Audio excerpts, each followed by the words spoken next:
Tehuti had awakened. He was sitting in an inn somewhere off by the bay. He'd been looking for a particular player who was good with the lyre close to where he had been living. And all Tehuti knew, this player perhaps had a book that he was very interested in, and in which the player had repeated himself within this book. The keys in which Hermes, when he would wander, would play upon his lyre. Now this man would make a good living as a musician, traveling around the countryside, playing his interpretation of this lyre on a 6-string instrument that had a particular tuning to it. And old Tehuti had heard of those who would play what he would go and play in coffee shops and wine bars. And you would say, why does that sound have a particular thing to it? Because he had heard utterances from other players that the player himself had taught him in sessions when he would go and play. And he had a particular style in which was almost meditative, but also he would invite other musicians where he would show up, and percussionists and things and such. And as he would sit, he would teach the other players the basic of the notes and how to tune their instruments proper. And quick before the show, he would sit with them, and he said, as he would look down into the book, which was supposed to be the book on how in which the melodies and the tunings on the lyre of Hermes at the time. And once the old Tehuti had asked the player, finally finding him off some peninsula over down off of Egypt, off his way down the Mediterranean, he'd been sitting in a wine bar, a big figure of Bacchus to it, and there was a big pot in which they would just pour each out a fresh bit of sugary wine, and the old player would just sit on a podium, him and a hand drummer and someone to play along string and bass line. And is he not, as the Tehuti had seen him, just managing to show up just a particular time, stating when he had managed to be in town that there was posting or billings on the walls, or saying that this man had a particular style which he had played. And the old player, as he would come into town, would post bills across town, or he would be over at the tavern. So old Tehuti knew well before he would just show up, and he was quick to wonder if he did have these introductory rituals beforehand in which he would instruct the other musicians. So he always seemed to manage to find other sorts of instrumentalists with the towns that he wished to travel in. And he would travel around which just with a simple pack full of a couple changes of clothes, perhaps a bag of food, a bit, and a couple books in which he could get down in with a quill pen. And of course he had his little 6-string, and he had a good walking stick and his dog beside him on a leash. And he would just walk up and down the trails from which he would over up close to the mountains. And when about the time the winter would hit, he would come rise up up on a trail. There was a cabin up in the hills, up in the mountains. And some say that he would sit there and he had a fireplace, and he would cook and live on beans and rice and chili and cornbread over through the winter, and just sit and play his guitar with his dog sitting on his couch. And often he'd have a big stack of books he would sit there and read. But old Tehuti had chased him down to the place over down this one particular spot. And he had posted bills up across town, and apparently he had hired up a couple players just to be up there, and he had a gig in which he would go. And old Tehuti showed up early, sitting up at the bar, got himself a nice wine, a little figure of Bacchus over in the back, and then the player went and started and had a particular melody to it. The rhythm seemed a bit more Eastern, I guess. And then they had the melodies. He had these particular drones in which he would play. And then he would have this woman, as soon as the show would start, she would come holding a incense burner on a chain, walking up around and through the crowd and shaking it back and forth.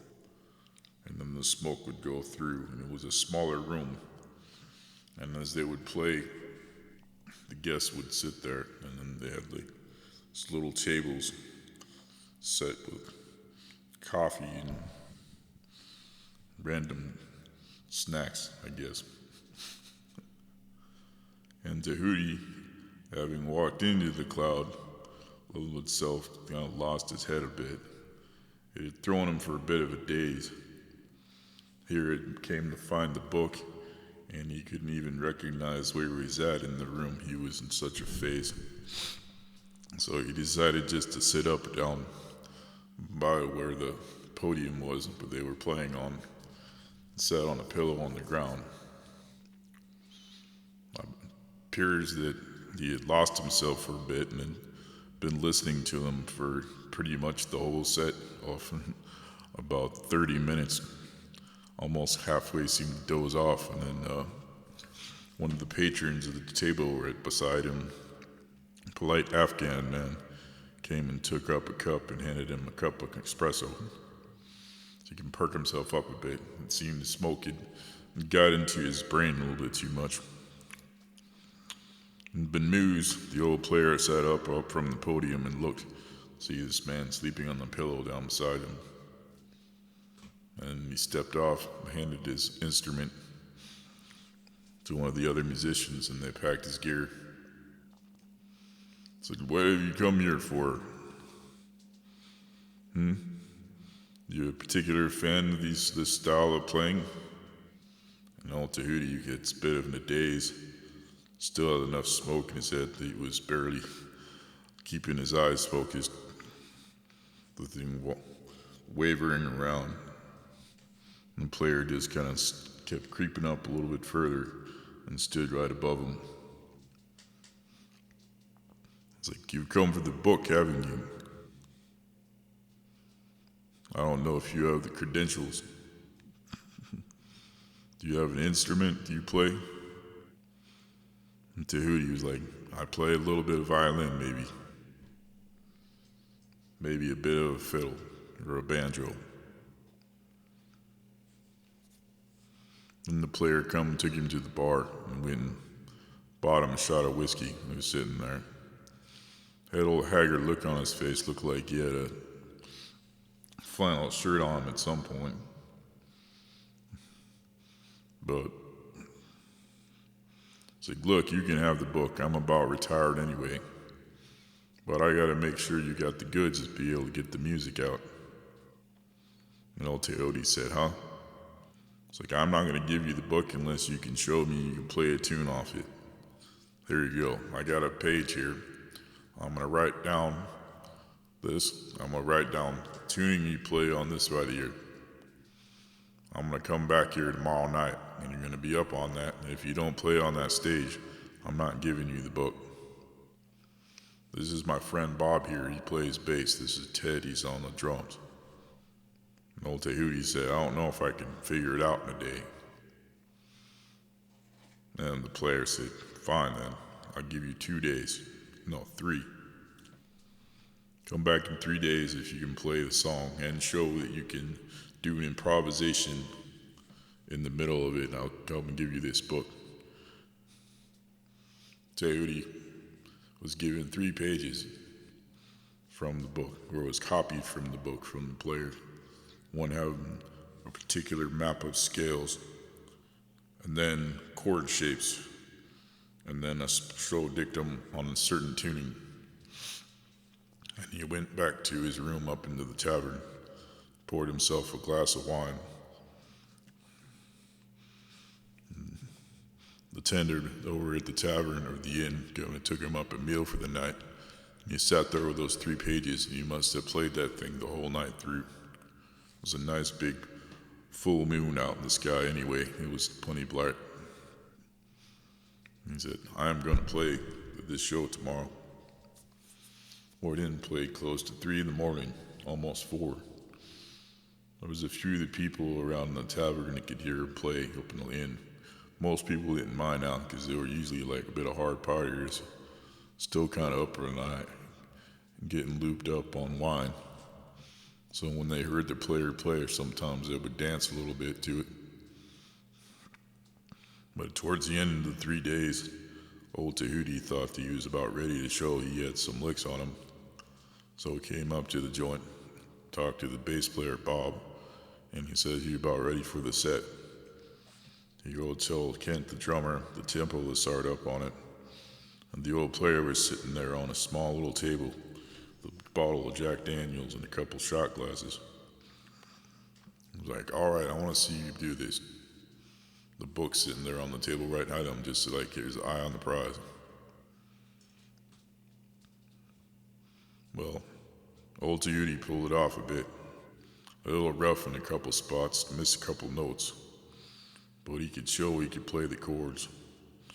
And then when it came to the point where he was playing with the improvisational part, Bob would lead him in there, and Kent would keep trying to throw him some loops with the drum lines, trying to throw the rhythm and throw him off.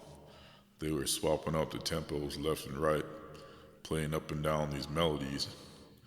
There was old Tehuti kind of lost, trying to find the places to put his fingers on.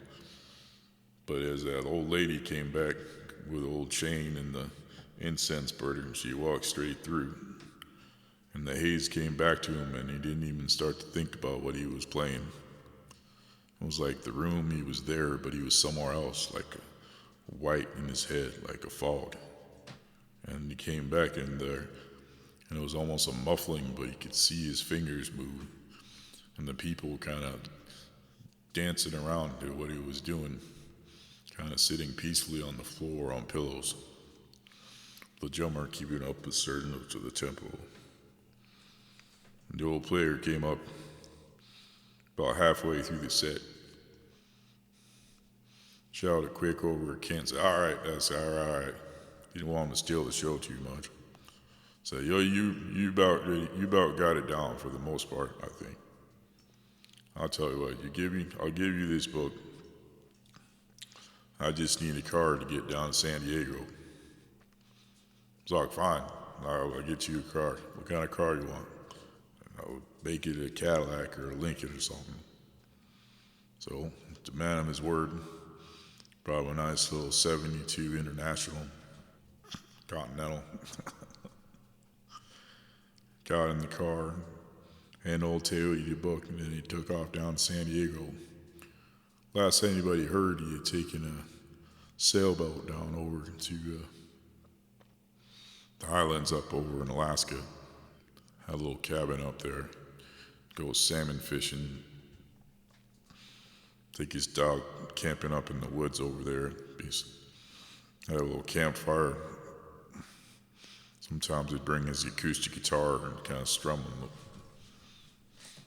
Still kind of enjoying his retirement.